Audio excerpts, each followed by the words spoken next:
भागवतकरांनाच आमच्या सोबत धोका केला. 4 वाजेपर्यंत तुमचंच फायनल आहे, तुमचाच फॉर्म येतोय. माझ्या नवऱ्याला कुठं हालचाल करू दिली. प्रशांत मी तुझ्यासाठी युती तोडतोय, प्रशांत मी तुझ्यासाठी युती तोडतोय, तुझं तिकीट फिक्स आहे. आम्हाला एवढा गोड बोलत होता तो, आणि त्यानं त्याच्या जातीवाल्याला तिकीट दिलं. अशा माणसाला दिलं की त्याला आमच्या प्रभागात कोणीच ओळखत नाही. त्या पालेला त्याचं काहीच काम नाहीये. आणि माझा नवरा 15 वर्षापासून घर परिवार सोडून काम करतोय. घराघरात आहे, कोणाच्या सुखाला कोणाच्या दुखाला.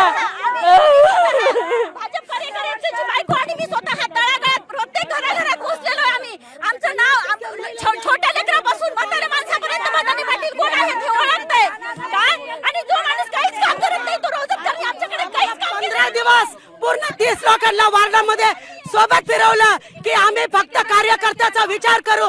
यांनी 15 दिवस आम्हाला 12,000 घरं फिरवले. आणि आज तो पॉम्पलेट बघा तुम्ही. यांनी सांगितलं की 50%, अरे काही 50% नाही, 5% महिलांना सुद्धा यांनी तिकीट दिलं नाही.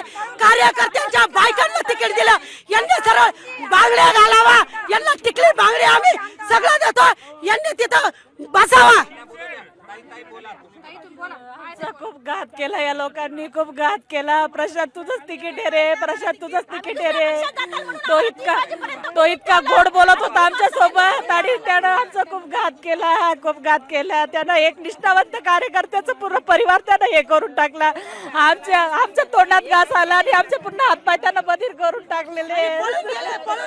आणि हे कुत्रे पडून गेले. आता यार गाडीच्या खाली उतरून कार्यकर्त्याला न्याय दिला पाहिजे होता. गाडीच्या काचा लावून पोलीस बंदोबस्तामध्ये पळून गेले. काय न्याय देणार आहे आम्हाला?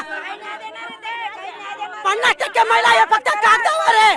50% महिला हे फक्त कागदावर आहे. 5%ला न्याय दिला. 45% यांनी कार्यकर्त्यांच्या बायका दिल्या का ज्यांना कधी पाहिलं बी नाहीये. अशा बाईला न्याय दिला.